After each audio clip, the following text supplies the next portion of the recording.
Amaran Korea Utara cetus kecaman Amerika Syarikat. Assalamualaikum, salam Malaysia Madani, Dunia 10 bersama saya Muhammad Shah Musa.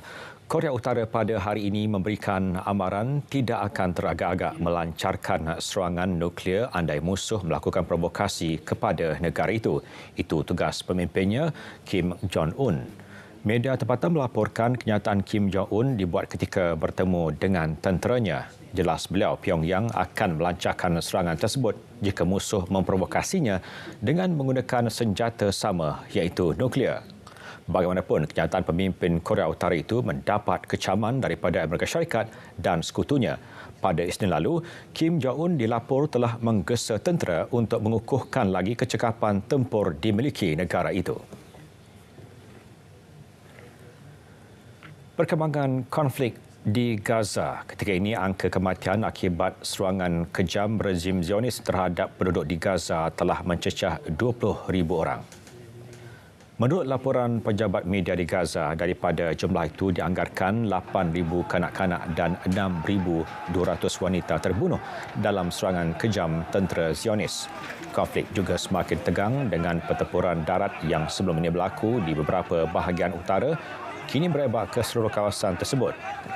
Tentera Negara Haram Israel juga banyak melakukan serangan udara hingga mengakibatkan lebih ramai mangsa terkorban akibat perluasan operasi ketenteraan rejim Zionis.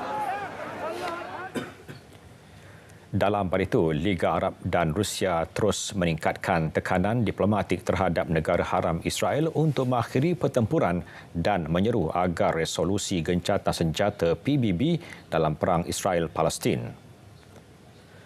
Gesaan itu susulan undian mengenai resolusi itu ditangguhkan sekali lagi pada Rabu.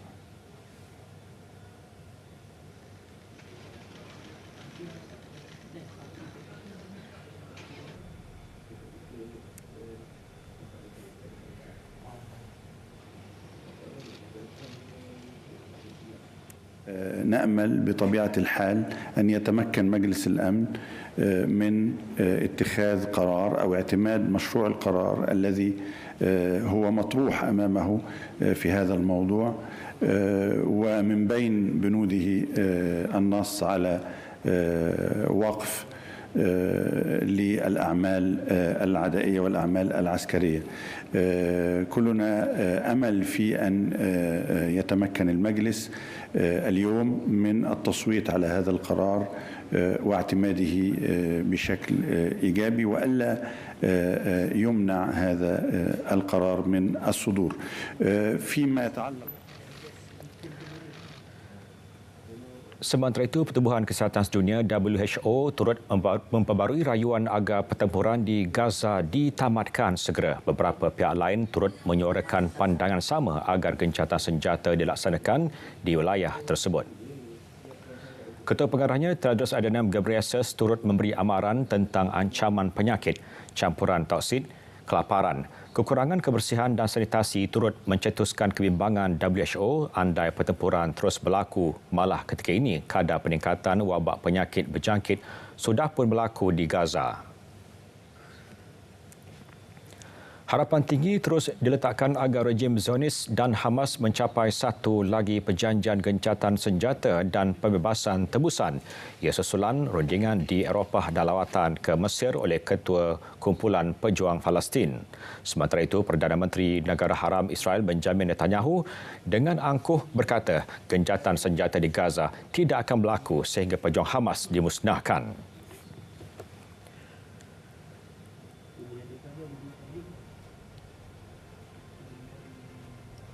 Terdahulu, pemimpin Hamas melakukan kunjungan pertama ke Mesir bagi rundingan intensif mengenai gencatan senjata baharu di Gaza.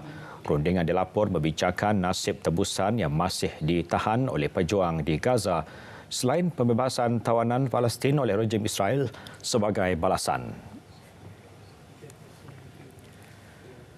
Masih melibatkan krisis di Gaza, Ketua Tabung Kanak-kanak PBB UNICEF memberi amaran bahawa ketiadaan air minuman yang selamat di wilayah tersebut boleh mengancam nyawa dan menyebabkan lebih ramai kanak-kanak berisiko dijangkiti penyakit. Amaran kebenaran itu dibuat selepas lebih 10 minggu serangan Israel ke atas wilayah terkepung berkenaan. Menurut pengarah eksekutif UNICEF, Catherine Russell, kekurangan akses kepada air bersih kini umpama hidup dan mati buat kanak-kanak di Gaza yang hampir tidak mempunyai air untuk diminum. Bagi mengelak serangan Israel, lebih 1.4 juta penduduk Gaza mencari perlindungan di kemudahan yang dikendalikan oleh Agensi Kerja dan Bantuan Pertubuhan Bangsa-Bangsa Bersatu bagi Pelarian Palestin UNRWA. Sementara itu, Pertubuhan Buruh Antarabangsa ILO dan Biro Statistik Pusat Palestin PCBS pada Rabu melaporkan Gaza kehilangan hampir 66% pekerjaan sejak konflik Israel-Hamas pada 7 Oktober lalu. Menurut data PCBS, sebanyak 192,000 pekerjaan hilang di Gaza setakat 30 November, manakala di tebing barat pula pekerjaan berkurangan sebanyak 32% atau bersamaan 276,000 pekerjaan. Bukan itu sahaja, kadar pengangguran pula mencapai tahap tertinggi dalam beberapa dekad.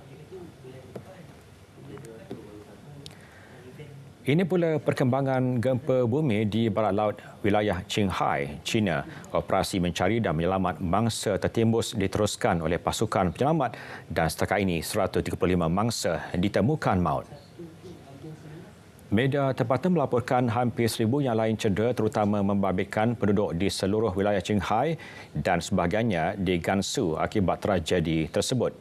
Gempa bumi bermagnitud 6.2 itu turut menyebabkan penduduk wilayah Gansu dan Qinghai terpaksa meninggalkan kediaman mereka. Gempa menyebabkan bekalan elektrik dan air terputus, kerosakan jalan, juga merosakkan tanaman pertanian akibat tanah runtuh di seluruh perkampungan terlibat.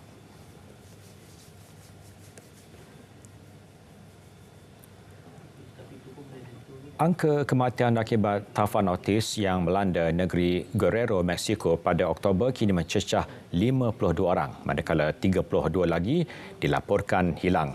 Perkara tersebut dimaklumkan Gubernurnya Guerrero, Evelyn Salgado, pada hari ini.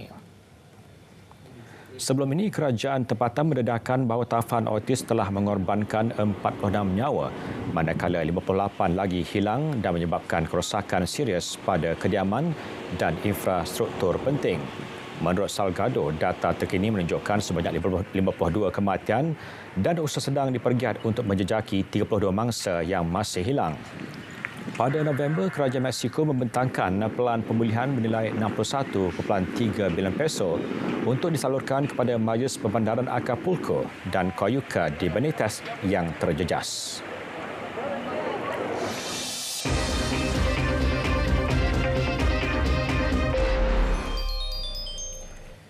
Emir Kuwait Sheikh Mash'al Al-Ahmad Al-Jabir As-Sabah berkenan menerima peletakan jawatan Kabinet pada Rabu. Media tempatan melaporkan Kabinet yang diketuai oleh Perdana Menteri Sheikh Ahmad Nawaf Al-Ahmad As-Sabah akan terus berfungsi sebagai kerajaan sementara hingga Kabinet baru dibentuk. Semalam, Sheikh Mash'al secara rasmi memegang jawatan Emir pada Majlis Angkat Sumpah di Parlimen. Baginda bertitah bahawa accountability memainkan peranan amat penting dalam rangka kerja undang-undang. Emir yang berusia 83 tahun itu menggesa kerajaan dan parlimen untuk mengkaji situasi semasa daripada perspektif seperti keselamatan, ekonomi dan sara hidup rakyat. Baginda juga mengulangi komitmen terhadap kerjasama di rantau teluk dan antarabangsa. Lebih 200 penduduk daripada 50 keluarga di kamp pelarian Al-Bab, Syria menikmati kambing biri-biri dalam hidangan nasi Arab, sumbangan rakyat Malaysia. Sumbangan dibuat menerusi program Akikah Kenalian Humanitarian Care Malaysia Berhad MyCare.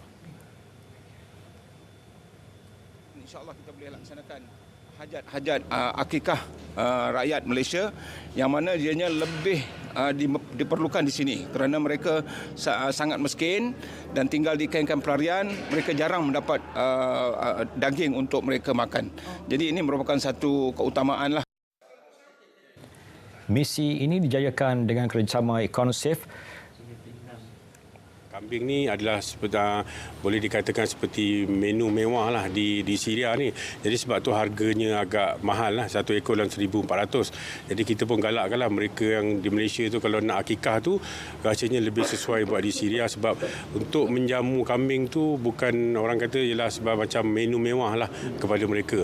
Lagipun dengan sekarang ni, dengan musim sejuk ni sekarang ni, memang mereka pun duduk dalam kemah. Jadi bila kita dapat akikah ni, harap-harap Unit dapat orang kata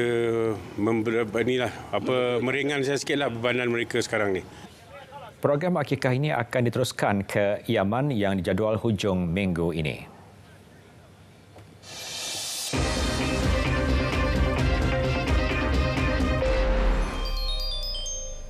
Sukan, susulan tiket Sukan Olimpik Paris 2024 yang dilaporkan melambung tinggi. Presiden Jawatankuasa Penganjur Tony Estangue mendakwa harga tiket kali ini mempunyai julat harga yang sama seperti di London dan Tokyo pada 2021. Estangue turut mengakui tamasya kali ini paling mahal untuk persekutuan antarabangsa dan peminat.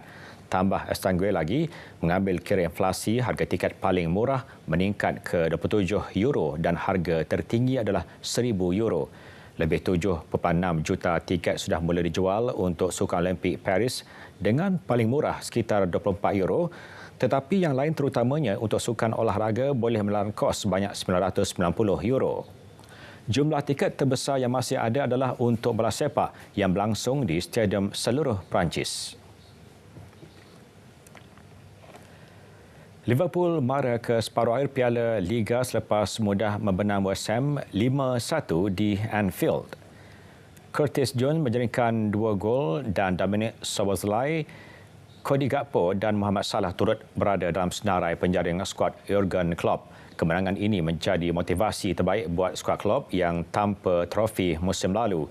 Tiada pasukan yang memenangi Piala Liga lebih banyak daripada Liverpool yang menjulang trofi itu buat kali ke-9 pada 2021-2022.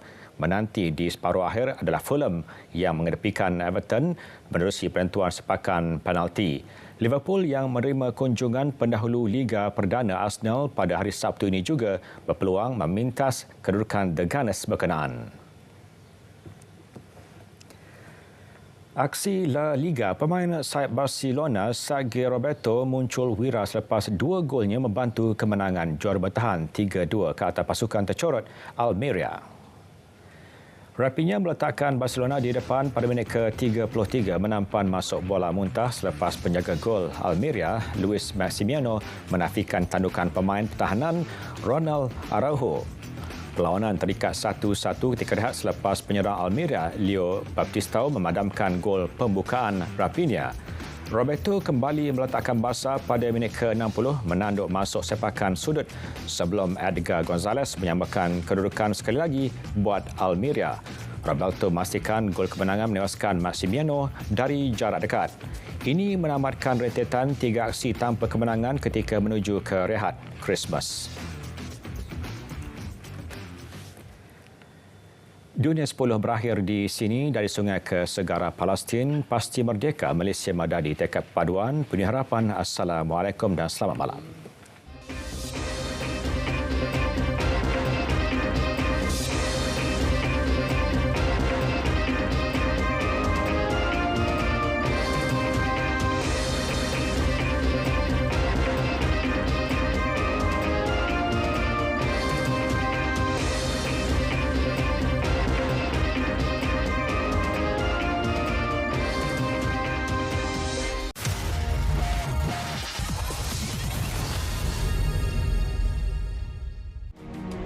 Marilah kita